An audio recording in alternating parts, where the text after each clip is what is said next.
You guys love blame pies. So where would your We do blame love pie blame pies. be? So here's my thing on this. I know it feels like a cop-out, but I feel like it's just that it's a perfect storm of confluence where everyone's got a hand in it. But you mentioned Dozier as an example. Dozier's got 6 bombs. He's on pace for about what you would have anticipated. He was going to hit 230, so he's hitting 207, a handful of hits off for where he was supposed to be. That wouldn't even be an issue. It wouldn't be a problem we'd be talking about if you're healthy and you're hitting like you're supposed to. I think Jason's right. The lineup hasn't been as good. I blame that on injuries, but then you kind of go to the next phase of the team. The one area where I say they're terribly constructed and it wasn't good enough from Jump Street was their rotation. Jeremy Hellickson gives them no chance. He's a 5-inning-at-a-time starter at best. And he Then crushes the bullpen. Right, and he crushes the bullpen. Almost your bullpen. Yeah. Then you bring in Anibal Sanchez, who's basically the same thing. Let's get him through the lineup twice. Let's get him 5 innings. Let's see if he can compete. You're buying on him trying to be what he was in Atlanta last year. For a couple of years before that, he was almost out of the league. Right. So you have 2 guys that kill your bullpen, that don't give you a chance every 5th day. That's a one-way ticket to not being able to win 4 in a row, not being able to win 5 out of 7. So that's my big issue with construction is the rotation. I actually think the bullpen, which is horrific, and I would send 4 of those guys out of here and bring up 4 guys and do an entirely new line change. I think that's underperformance on the players. I don't think that looked as terrible on opening day. I think that they have to do something with the rotation. They have got to go out. I agree with you. I've been saying it all year. Hellickson he's done. If you want to bring him out of the bullpen, that's one thing, but he cannot start for you. They got to go out and replace him. I don't know who's available. Immediately. Like tomorrow. Yeah. Agreed. So yesterday he threw 55 pitches at one point. He'd gotten 3 swings and misses. I mean, effectively, that's like what you'd expect if you had pick any position player pitch for 2 innings. He throws batting practice. Yep. You're right. A good start for him. Now guys, go ahead. I was going to say, the farm system better than us. Is there anybody in the farms right now that can come out and outperform Hellickson? I got to think there's at least one. Well, there's 10 guys that could give you what he's giving you, which is 3 2/3 and 4 runs and giving you no chance. We need better than that. Need better than that.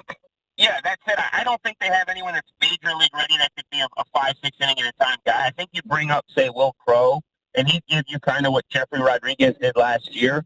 But my point is, at this point, I'd rather watch those guys give you similar results. I know what Jeremy Hellickson is. He's not a major league pitcher right now on a first division team.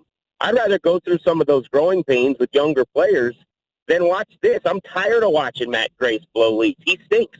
I'm tired of watching relievers like Dan Jennings signed in season who can't throw strikes.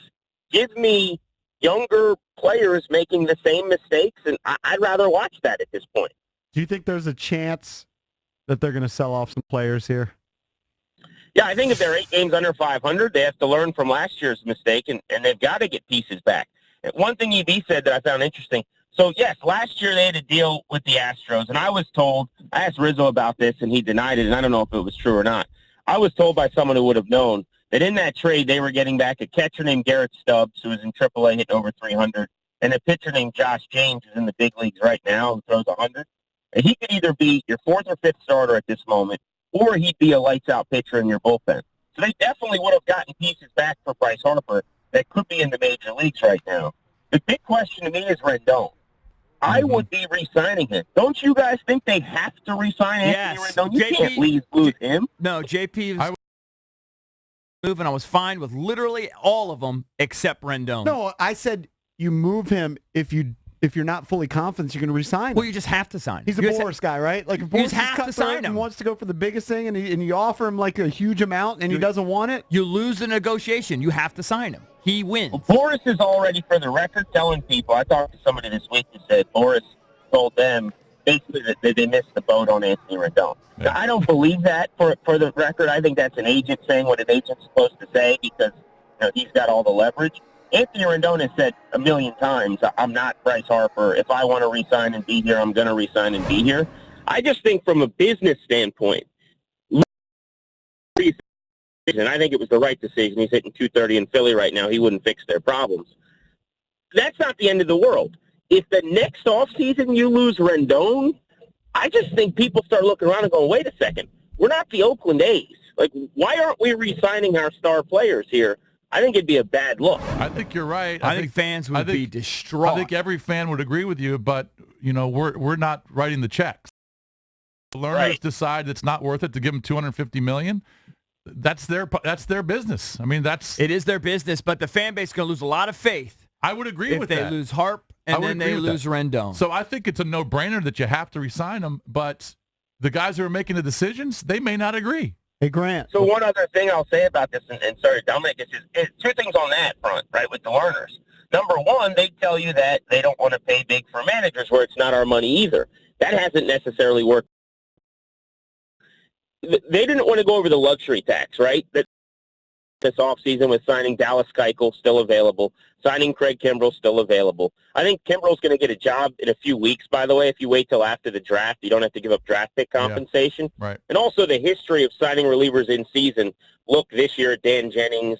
Last year at a guy like there's a couple of them. But long story short, when you sign a reliever in season, they're chasing their tail. They just never have a good year. So I think teams are scared. But if they didn't want to go over the luxury tax. You know who went over the luxury tax last year? The Red Sox blew past it. They won a World Series. Yeah. You make the money back.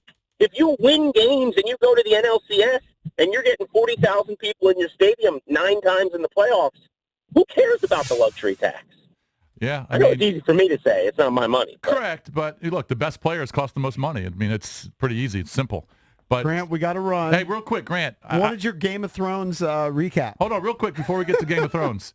I said earlier, and you might know this, if you're 8 games under 500 entering Memorial Day weekend, you got about a 3% chance of making the playoffs based on history. I don't know if that's accurate, but there's no way it's much higher way it's much higher than about 10%.